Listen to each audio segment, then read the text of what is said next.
This video is brought to you by that song that goes, "You got a $20 bill, put your hands up." Look, it's not a good song, but I need the money. CGI is a real thing. Well, not a real thing in terms of a tangible thing you can touch. It's all in a computer, which is crazy. CGI, though, I feel, is misunderstood and much maligned. You hear a lot of, "Bah, too much CGI. What happened to matte paintings and models and puppets?"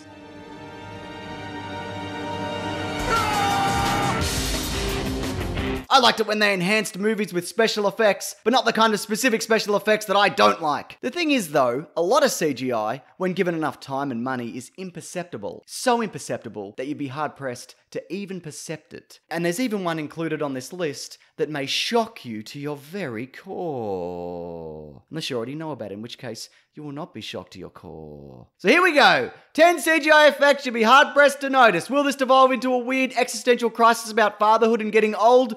Who knows? Let's go. Remember Dark Shadows? So what was that? Oh, you didn't see it? Well, look, neither did I or most people. But what you wouldn't have noticed if you did see it, which you didn't, was that in order for Johnny Depp's character, Captain Jack Vampire, to appear more otherworldly, the character never blinks. This wasn't achieved through pinning his eyes open, Clockwork Orange style, but by digitally removing any blinking that was caught on camera. I feel like the deathly white skin was probably enough to convey that he wasn't a real human person. But hey, if you didn't notice it, which you didn't because you haven't seen it, that's good CGI. The MCU is known for being a long series of movies that are very popular. And as you'd expect, there's a ton of digital trickery in them. Not that digital trickery can be measured by any standard, be it metric or a worse system of measurement. But what might surprise you is that often an actor will wear a suit on set, only to have it digitally replaced to make it appear more streamlined and realistic, I guess. Now there's obvious examples like Iron Man, but the same also goes for Spider-Man and Black Panther. In the movie, Captain America and his mates cause everyone wanting to fly out on a plane to catch a bus to a different airport, which is very inconvenient. In fact, Tom Holland had yet to be cast when the creating of this fight sequence began, so a stunt double was used in conjunction with the CGI Spider-Man. And pretty much everyone who doesn't have their face exposed has an element of CGI or is completely CGI. It's a pretty incredible achievement, which is why when you get moments like this, the Tony Stark floating head, it seems so out of place. And that's kind of unfair considering everything else is very top-notch, top of their game. It's all good work. Well done, except for this floating head.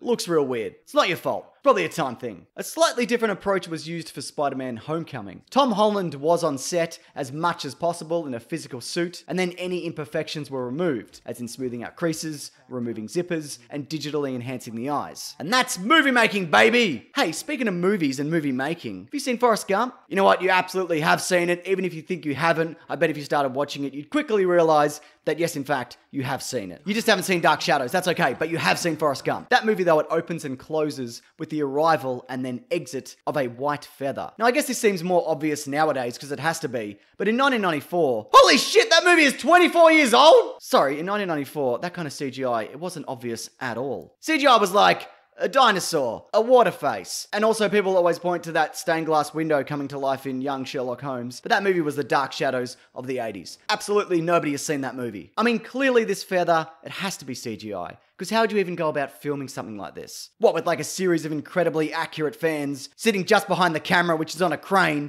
gently pushing and pulling it in the right direction? Unlikely, probably, and by that I mean definitely not, because it's a digital feather. Also, if you're starting an 80s synth pop cover band, you are welcome to the name Digital Feather, but I do want to cut the merch, alright? So, do you think this is the kind of place where I would talk about Les Mis, the movie? You're goddamn right it is. I love musicals. Get ready for a handbrake turn into an 8-minute rant about musicals that I love. Here we go. Nah, that'll be another day, but believe me, that's coming. Les Miserables, the movie, not the 1998 Jeffrey Rush one. I'll find you. Yeah, not that one. I'm talking about the 2012 Russell Crowe one. However, they do both end with Javert realizing that he has a deep, fundamental misunderstanding about the nature of human beings and their ability to better themselves, so he takes his own life. It's a poignant moment, if you recall. So raise your glass if you are wrong in all the right ways. We will never be anything. This film, though, it did something a little different in terms of a movie musical, in that the actors were required to sing and actually be recorded on set. Apparently there was no dubbing for this entire film. In order, though, to capture the nuance and raw emotion of a person, boom mics didn't quite cut it, so radio mics were used instead. These radio mics were then removed in post, because in the 1800s, there were no radio mics. They were very much not allowed, and if you were caught with one, you were bundled into a ship and sent to Australia, which is a fate worse than death, believe me. But if we're talking about Eddie Redmayne movies, let's talk about Jupiter Ascending.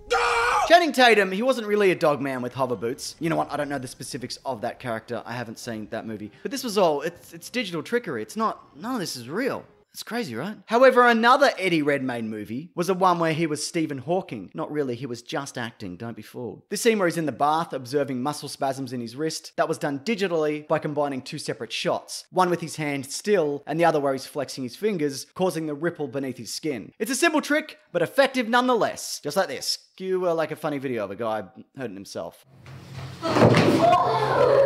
CGI mask technology, it's come a long way since the movie The Mask 2, Son of the Mask. So much so that you can now digitally put a mask over somebody and you'd be bloody hard pressed to even notice. In the first Snoke scene from The Force Awakens, originally Kylo Ren, he wasn't wearing his mask, leading to a much earlier reveal of what he actually looked like. However, because director J.J. Abrams wanted to save that moment for him and Rey later down the road, a digital mask was thrown over the top of him. Like I said, you'd be bloody hard pressed to even notice. The new Star Wars films, they are often lauded for their practical effects, as they should be, but there's probably more digital enhancement in them than any of the prequel films. I say not bothering to research whether or not that be true. A Beautiful Mind certainly was a movie that pioneered a weirdo math guy doing equations on glass for some reason. Where do you even get a pencil like that? How does that work? What is this? Anyways, there's a bit in that movie where a baby nearly drowns. And instead of nearly drowning a baby, which is illegal, even in bloody Hollywood, am I right? The water in that scene is a complete digital fabrication. A lie.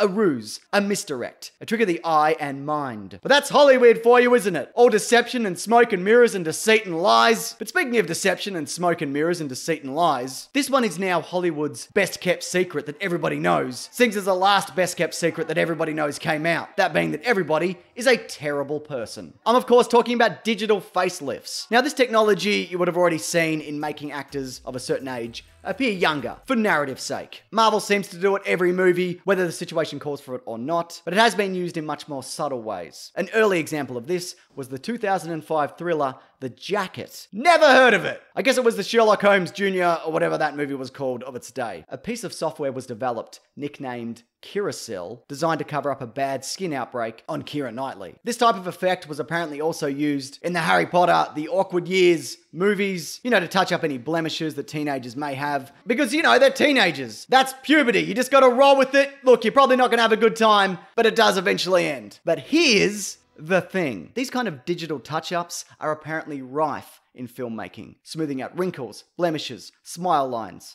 Anything that makes a person look the age that they actually are. Most of the time though, you won't even notice the work. Also, special effects houses that do this, they don't actually make it public information in terms of what actors get this done. There are of course films where this is more noticeable. Orlando Bloom in the Hobbit trilogy. He's actually older than the actor that plays his father in these films. That's a fairly obvious example, but I also feel this is kind of intentionally over the top. We're not just talking about faces though. An insider from Method Studios stated in a 2014 Mashable article that it can also involve putting abs on a person, having calves slimmed, hair thickened, teeth whitened, and somebody's head can be put on an entirely different body. These kind of effects used to be achieved through soft focus and makeup and shading and lighting and everything being in standard definition. But in the world of 4K, things are a little too clear, especially with TVs being as good as they are. The article though I was talking about lists some insane examples. One actor in a comic book movie who wasn't named had their crow's feet removed only for that to look really weird, so they were replaced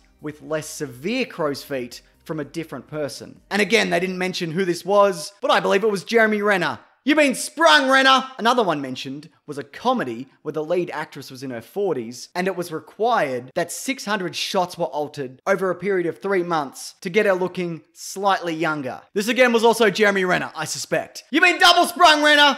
Everybody's onto you! There's also another example of someone, apparently 10 times more famous than Kim Kardashian, that had their home birthday videos touched up. That was just for personal use. Nobody was going to see that. Jeremy Renner, you've lost your gosh darn mind, gosh darn it. So look, if you ever feel bad about not looking as good as Nicolas Cage in Ghost Rider 2007, just know that most of this, it's fake. Except for the hair. That is genuine horse mane. Do you have any examples, though, of CGI that you feel is so subtle that you might not even notice? Well, if you do, please leave it below. Also, subscribe and bell icon if you want, because there's videos here every Sunday, Tuesday, Thursday, including a recent one where we talk about actors that were resurrected for film roles. Also, I have a podcast called The Weekly Planet where we talk movies and comics and TV shows. That's out every Monday and is linked below along with everything else. It's a great way to start your week. If you're on your way to work and you're like, man, I wish I had some kind of movie show to listen to, well, this is one. You can listen to this one if you want. But thanks for watching this video. I appreciate it. Take care.